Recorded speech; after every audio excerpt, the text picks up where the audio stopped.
glória te seja dada, ó Senhor.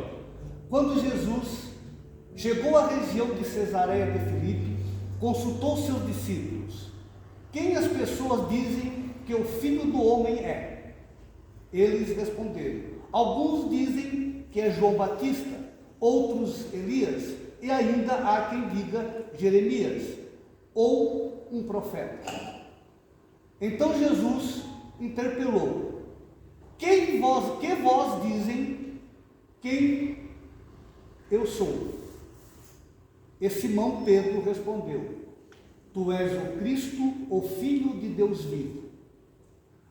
Ao que Jesus lhe afirmou: abençoado és tu, Simão, filho de Jonas, pois isto não foi revelado por ti, por carne ou sangue, mas pelo meu Pai que está nos céus.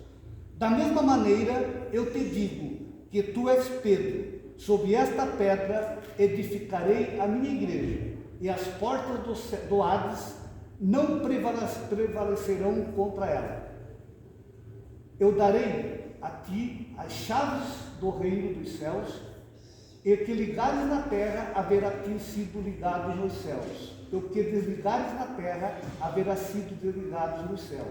Então ordenou aos discípulos que a ninguém dissessem ser ele o Cristo. Evangelho do nosso Senhor Jesus Cristo. Louvado sejas, ó Cristo.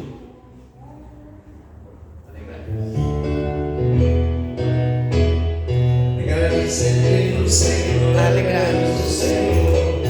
Alegrai-vos sempre no Senhor. Alegrai-vos no Senhor. Alegrai-vos no Senhor. Alegrai-vos no Senhor. Alegrai-vos sempre no Senhor. Alegrai-vos no Senhor. Alegrai-vos sempre no Senhor. Alegrai-vos no Senhor.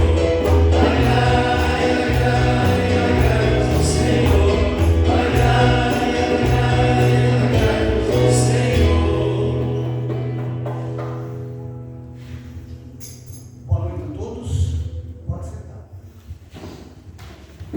Oremos. Que as palavras da minha boca e a meditação do nosso coração, de cada um de nós, sejam agradáveis a Ti, ó Senhor, nossa rocha e nosso Redentor. Sopra Teu Espírito Santo sobre nós nesta noite. Abre nossos corações e nossos ouvidos para escutar a Tua palavra. Ilumina os nossos corações para enxergarmos a revelação do Filho Jesus Cristo, cuja presença vivemos e reinamos. Em nome de Cristo. Amém. Irmãos, o Evangelho de hoje, ele nos traz uma das mais bonitas passagens, a meu entendimento, que nos revela. É a revelação de quem é Jesus.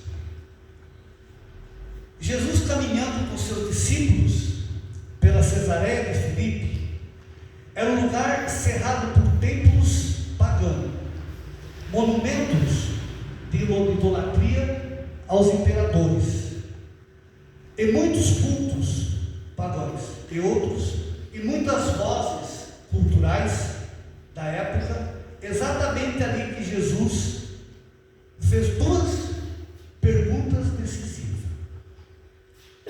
A primeira pergunta é uma pergunta genérica: quem as pessoas dizem que o Filho do Homem é? As respostas dos discípulos mostram a confusão daquela época, as maneiras que as pessoas pensavam. Uns diziam que é João Batista, outros Elias, outros Jeremias, ou um dos profetas. Para a multidão, Jesus era um grande homem, um mestre, um profeta corajoso, mas nada além disso. E no dia de hoje, se fizermos a mesma pergunta, essa confusão também estaria na cabeça do povo, de não ter uma definição de Jesus para muita gente.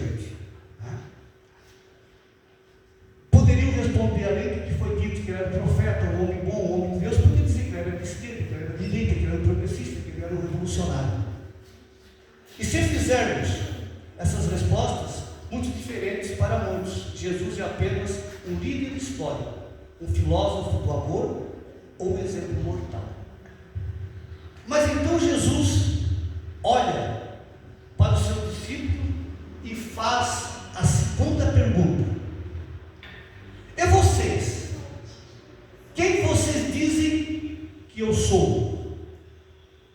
É neste momento que Pedro tem a palavra e faz grande declaração: tu és o Cristo, o Filho de Deus vivo.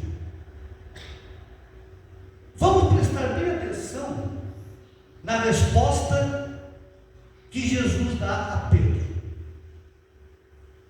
Abençoado é você, Simão, pois isto não lhe foi revelado por carne ou sangue, mas por meu Pai que está no céu.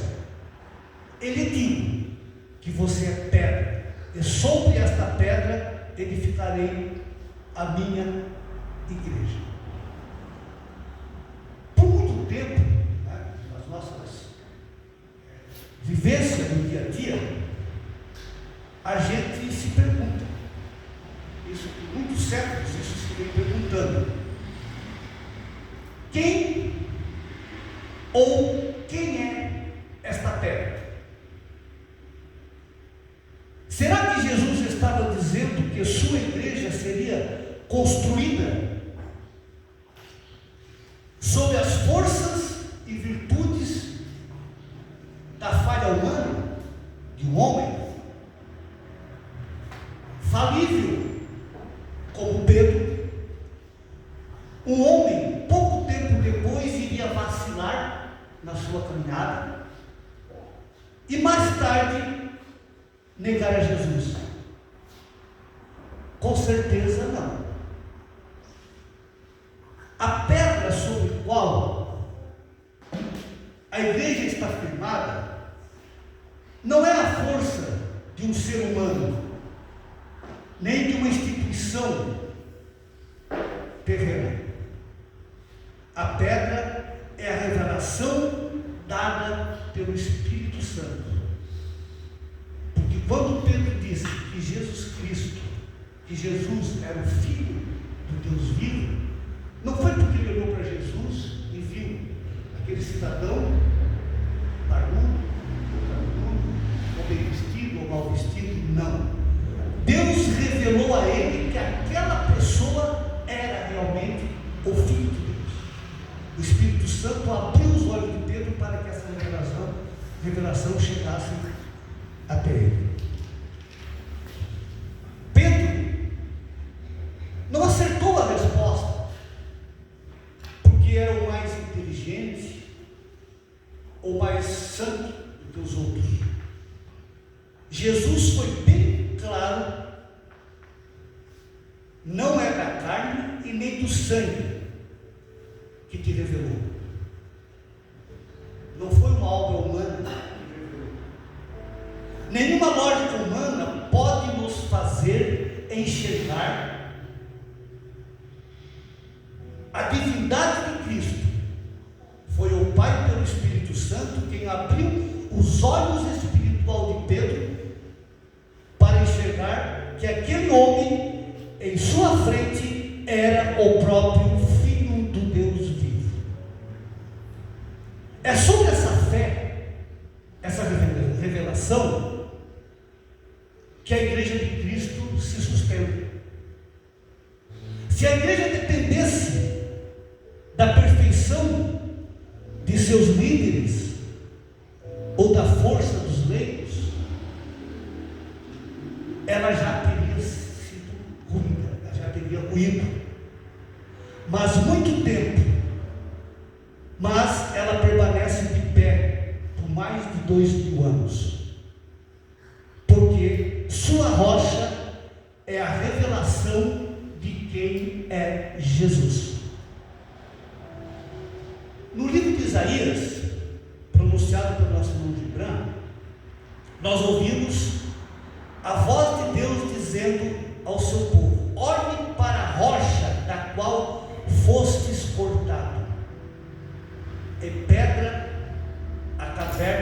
de onde foste escravado. Essa rocha citada no livro de Isaías é a rocha revelada que Deus revelou na pessoa de Abraão, pela sua fé, que dali surgiu uma grande humanidade. O povo, naquele momento, estava no exílio da Babilônia, estavam desanimados, sem força, achando que tudo estava perdido. Mas o profeta os convidou a olhar para trás.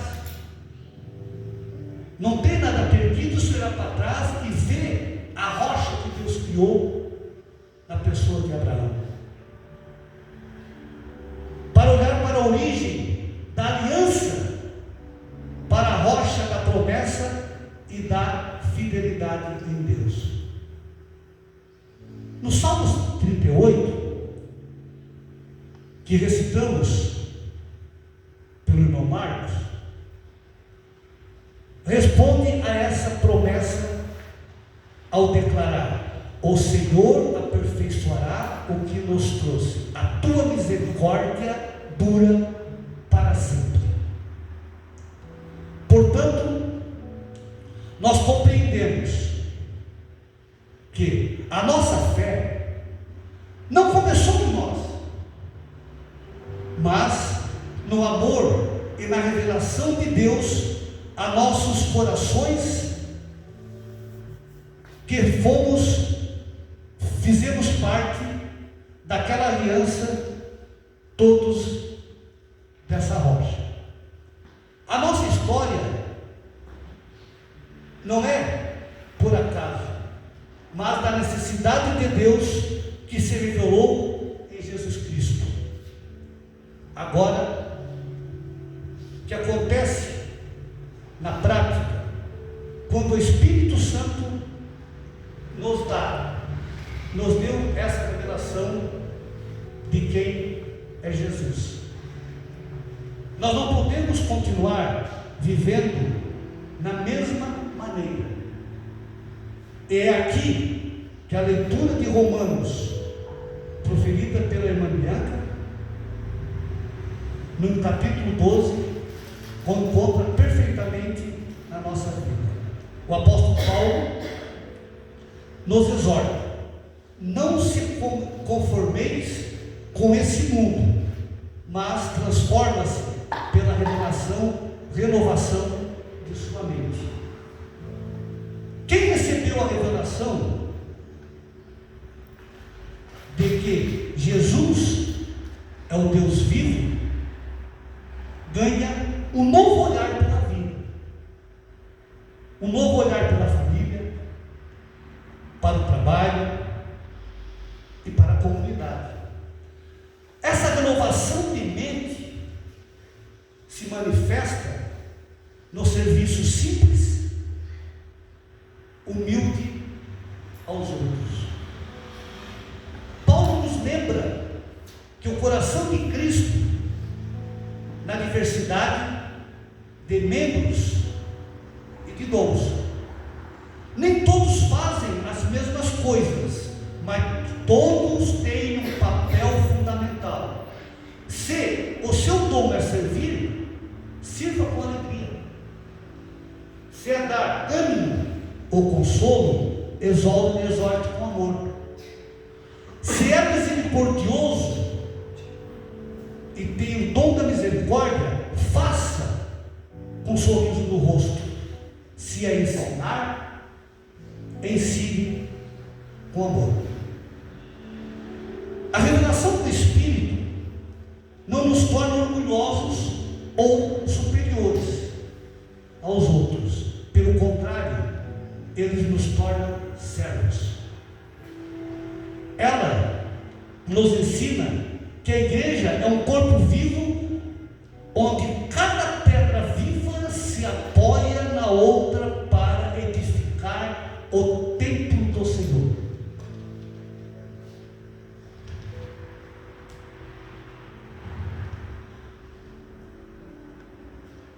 Antes de a gente terminar, vamos fazer uma reflexão e olharmos para o nosso interior e fazermos essa pergunta para nós mesmos: o que Jesus é para nós hoje? Essa pergunta eu gostaria de deixar no coração de cada um para nós hoje. Jesus continua perguntando no silêncio do nosso coração: e você, quem diz que eu sou? Não responda apenas com aquilo que você ouviu ou aprendeu no catecismo, no sermão ou leu nos livros. Não responda apenas com aquilo que você ouviu ou aprendeu nos catecismos ou no sermão ou leu nos livros. Deixe que o Espírito Santo renove o seu coração hoje, é a revelação viva de que Jesus é o seu Senhor, seu Salvador, sua rocha e sua esperança. Que a nossa comunidade continue edificada, não sobre fraqueza humana, mas sobre a rocha inabalável da presença de Cristo. E é que o Espírito Santo nos dê sabedoria, humildade e amor para servirmos uns aos outros com os dons que dele recebemos. Oremos. Senhor Deus, Pai de amor, não te damos graça pela rocha inabalável da tua palavra e pela revelação do teu Espírito Santo. Grava a tua verdade em nossos corações, que a gravação da nossa mente se transforme em gestos concretos de amor, serviço e misericórdia no nosso dia a dia e no dia da tua igreja. Sustenta-nos em tua fidelidade, hoje e sempre, por Jesus Cristo nosso Senhor.